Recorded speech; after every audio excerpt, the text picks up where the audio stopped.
오늘 본문 말씀은 상당히 짧습니다.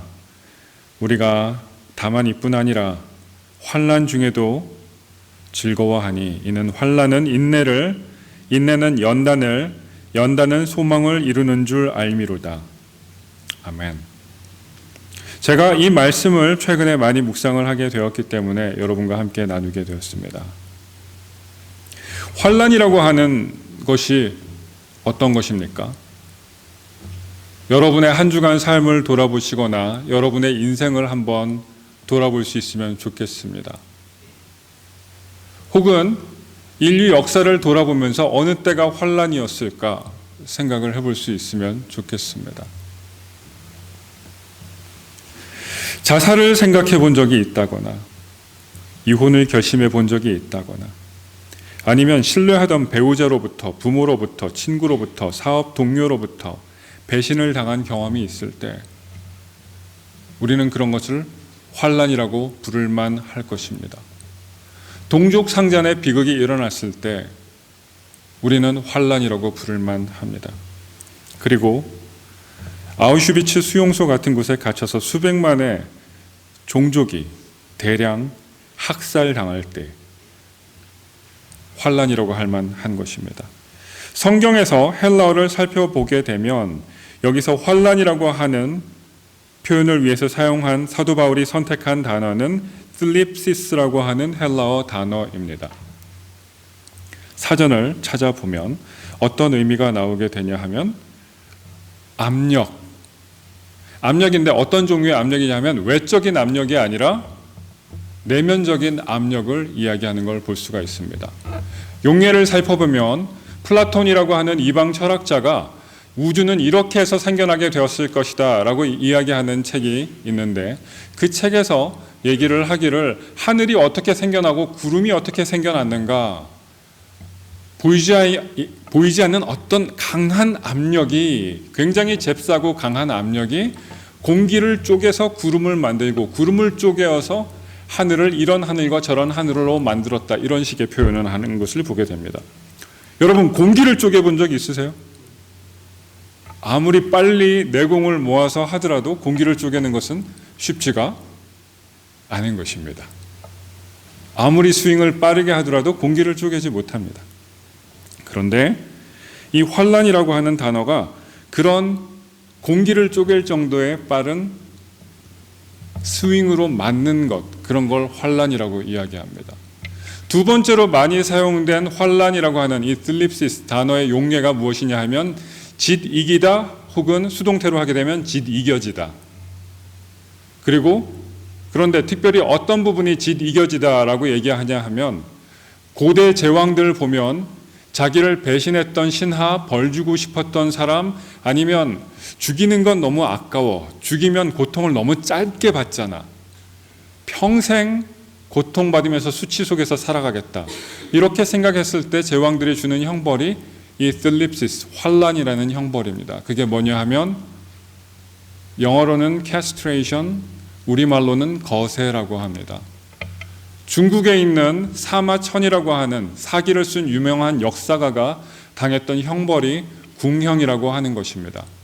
남성의 상징인 부분이 문무백관이 다 보는 앞에서 백성이 지켜보는 가운데 도려내지는 형벌을 당하는 것입니다. 그런 형벌을 당하고 나면 이 세상을 어떻게 하고 싶을까요?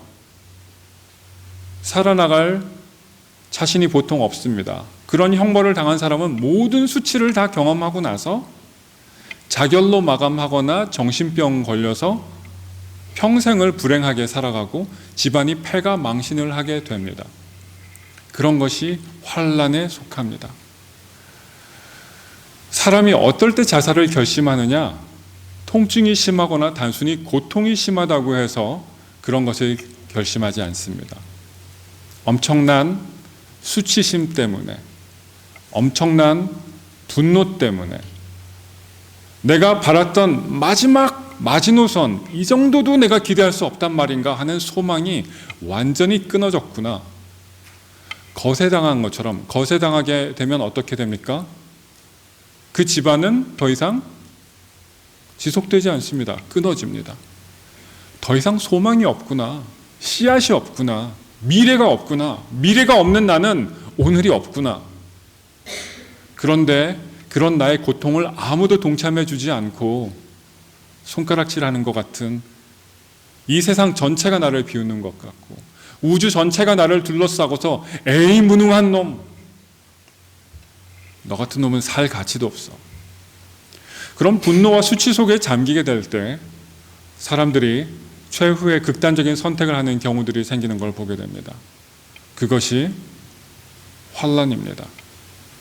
오늘 우리는 로마서 5장의 이 말씀을 너무 익숙하게 받아들이는 경향이 있거나 아니면 잘 깊이 생각해 보지 못하고 적당히 위로가 있는 수준으로 생각하게 되는 경우가 많이 있는 것 같습니다. 그런데 말입니다. 성경에서는 이 환난을 이렇게 얘기하는 겁니다. 환난 중에도 우리가 즐거워할 수 있다고. 즐거워하다의 원문적인 표현은 영어 번역들을 보게 되면 boast, 자랑하다라는 표현을 사용합니다. 아니, 환난을 당했는데 온갖 수치가 나를 향하고 있는데 뭘 자랑한단 말인가? 로마서의 독자가 되는 로마 제국은 어떤 나라입니까? 옛날에 로물루스와 레무스라고 하는 형제들이 살았었습니다. 형제 사이에도 권력을 나눌 수가 있을까요? 없을까요? 없습니다. 그래서 전쟁이 벌어지게 되고 승자인 로물루스, 레무스는 죽게 됩니다. 승자인 로물루스의 이름을 따라서 세워진 도시가 로마입니다.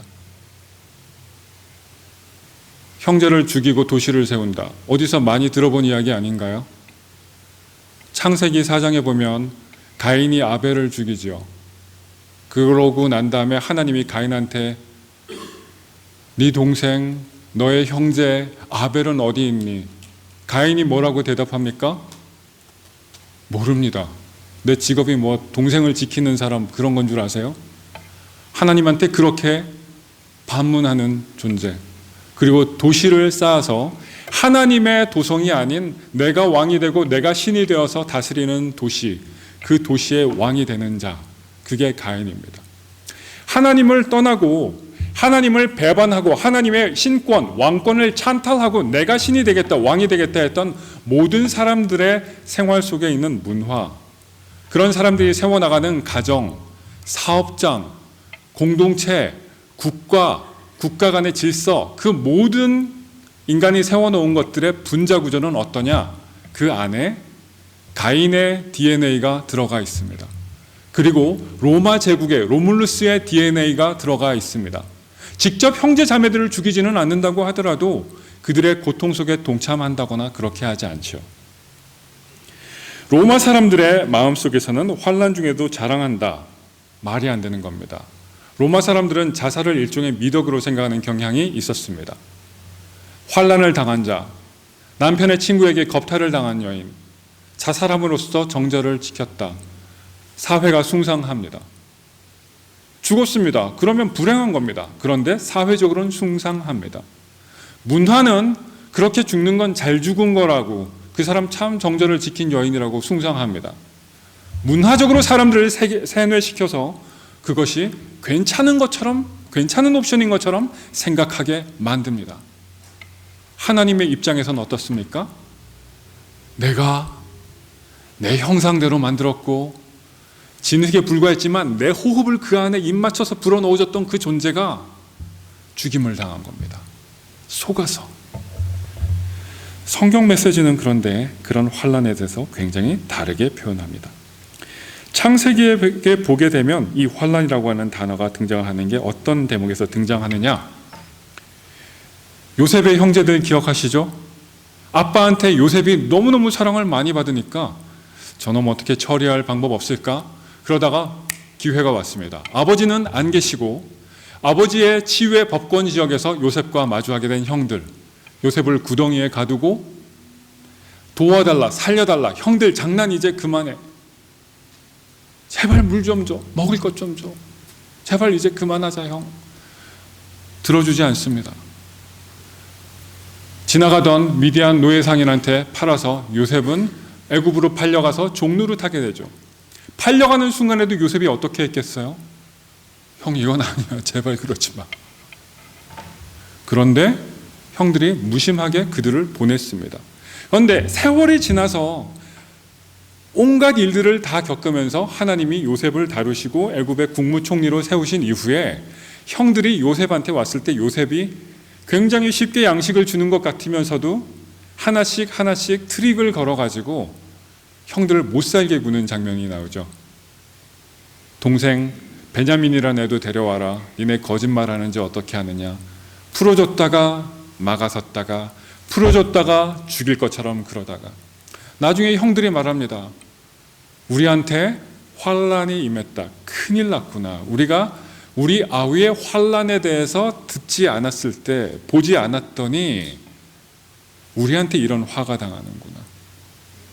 요셉이 자기 형제이고 용서해 줄 거란 걸 사실을 모르는, 우리가 미국에 와서 저 같은 경우 그런 경험을 한 적이 있는데 이유도 없이 공항에서 입국하다가 하얀 방이라고 부르는 방에 들어가서 4시간 동안 범죄자 취급을 당하면서 고초를 겪은 적이 있었습니다. 지갑, 핸드폰 다 뺏기고 변호사 통역가 원한다 다 묵살당하고, 그 사람이 제 전화기에 있는 아내의 사진을 보더니 이 사람 누구냐고 물어서 That's my wife. 그랬더니 You cannot have this much beautiful wife. 이러면서 당신 같은 사람한테 이렇게 예쁜 여자가 있을 수가 없어. 이러면서 제 아내한테 전화를 하는 겁니다. 그러고서는 뭐라고 하냐면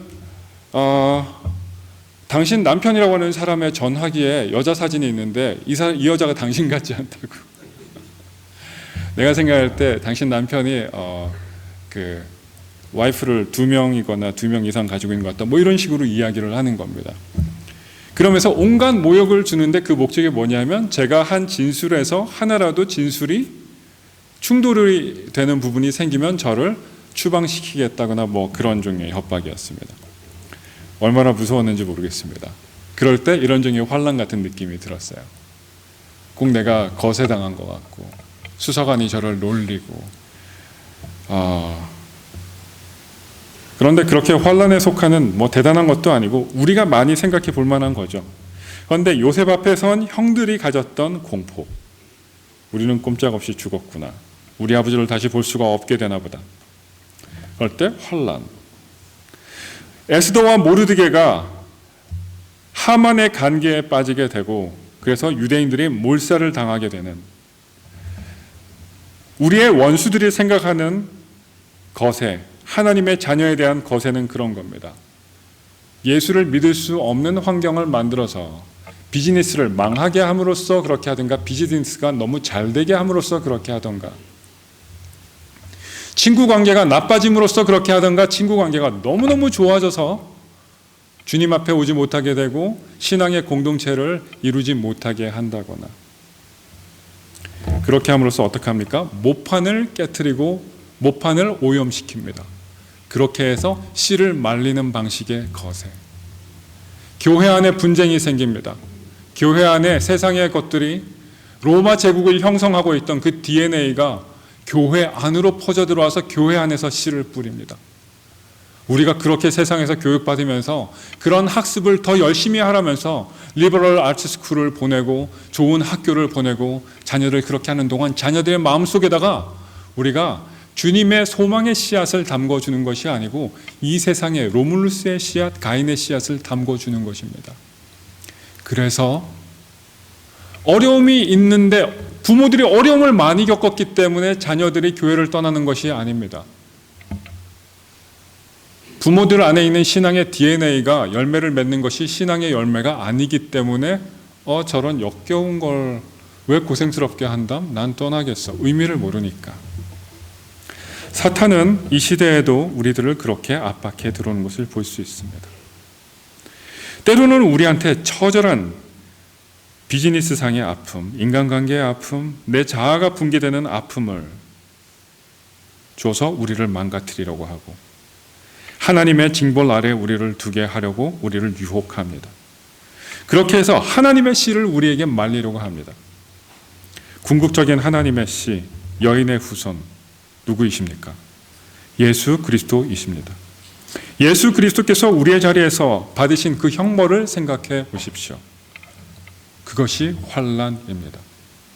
우리가 예수님의 십자가 성화를 보게 되면 많은 성화들이 민망하고 도저히 상상할 수가 없고 치욕스러워서 참남해서 예수님의 하체에 흰 천을 얹어 놓은 것을 우리가 보게 됩니다. 하지만 성경은 증거합니다. 로마 병정들이 예수님의 속옷을 가지고 제비 뽑기를 해서 나누어 가졌다고. 그 속옷은 특이해서 위에서 아래로 하나로 짜여진 통으로 입게 되는 속옷이었다고.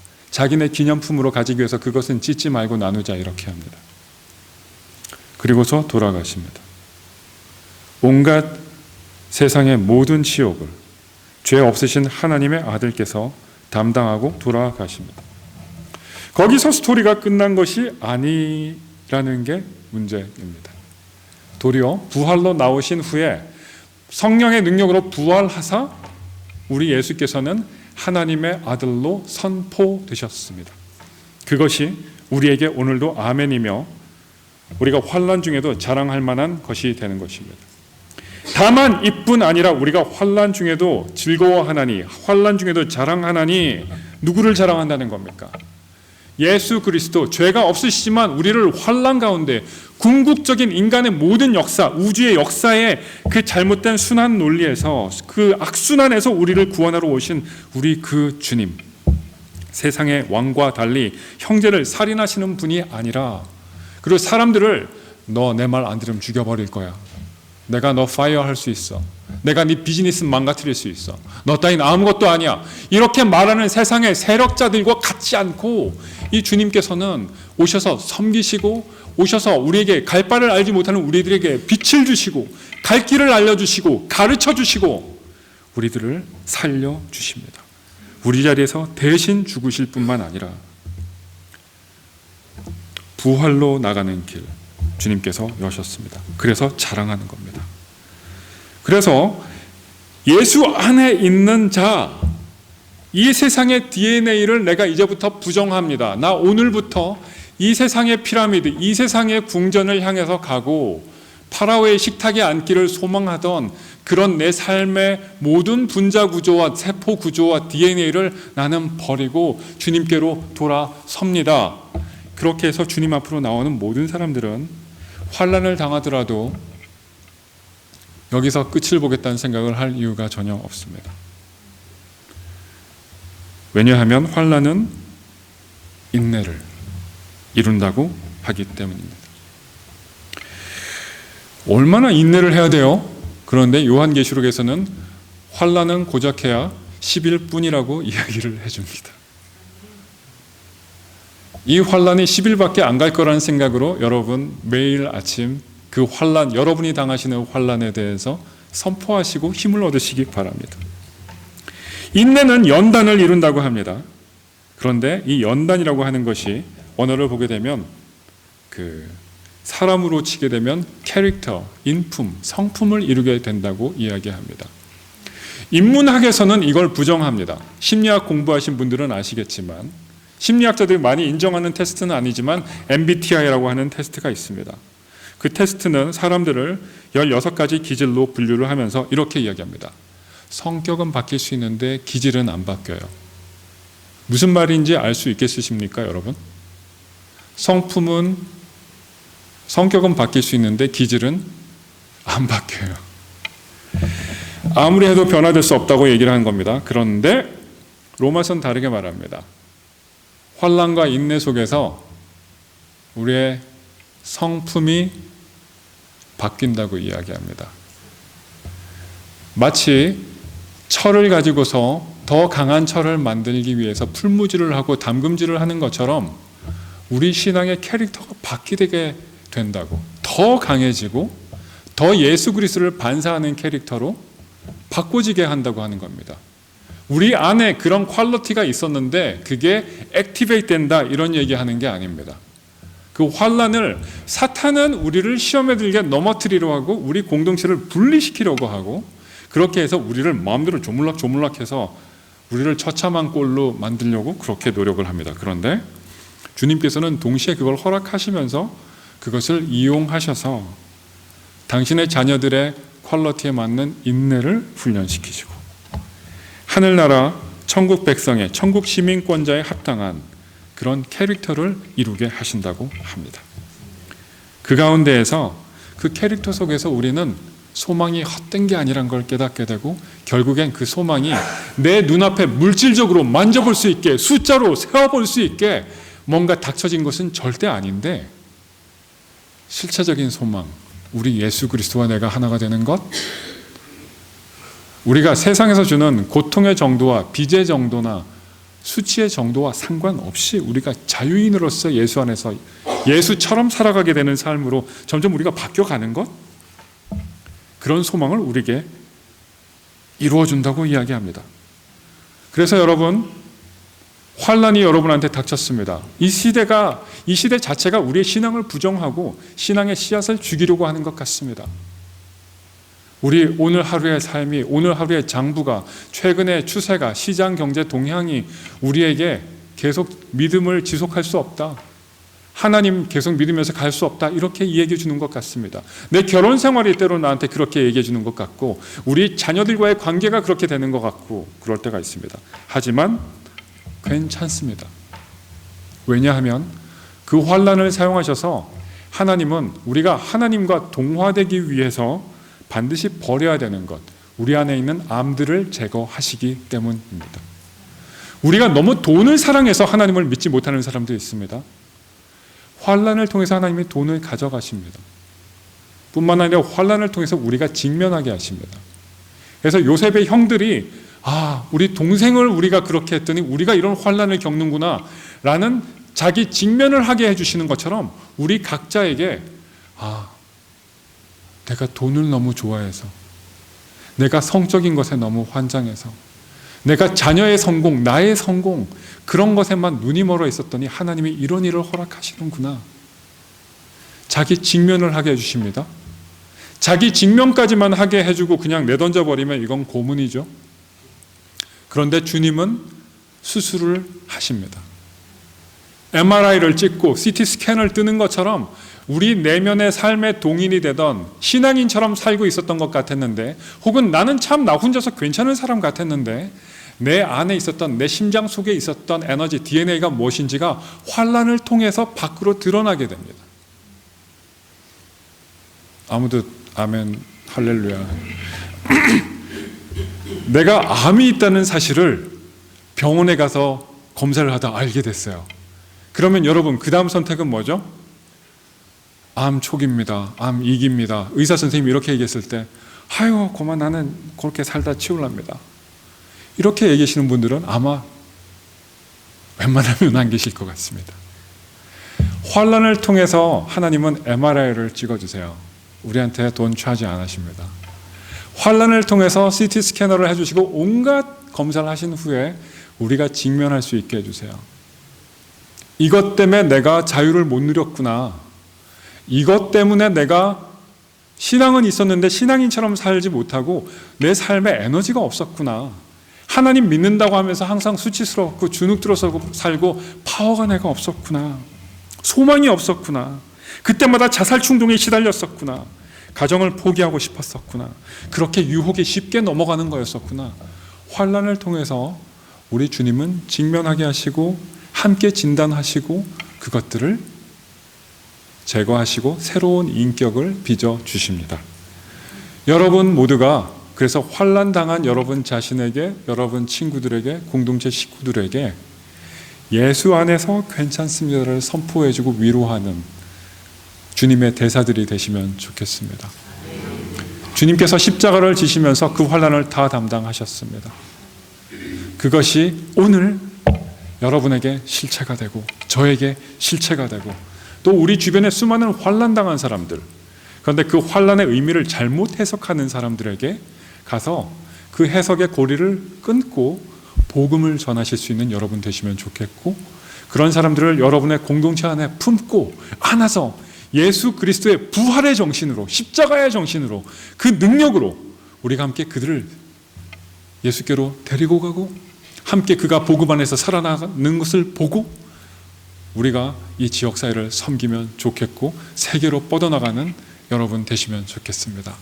그래서 미국으로 이민 올까 생각을 하는 사람들이 혹시 있다면 다른 주로 직장을 옮기겠다고 생각하는 사람들이 혹시 있다면 세인트루이스로 이사를 가야겠다. 왜냐하면 거기에 그런 공동체가 있어서.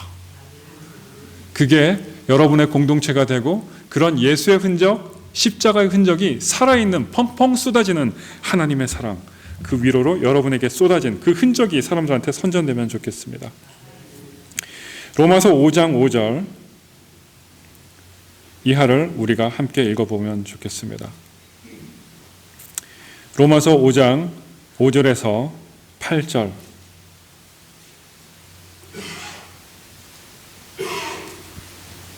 함께 한 목소리로 읽겠습니다. 시작.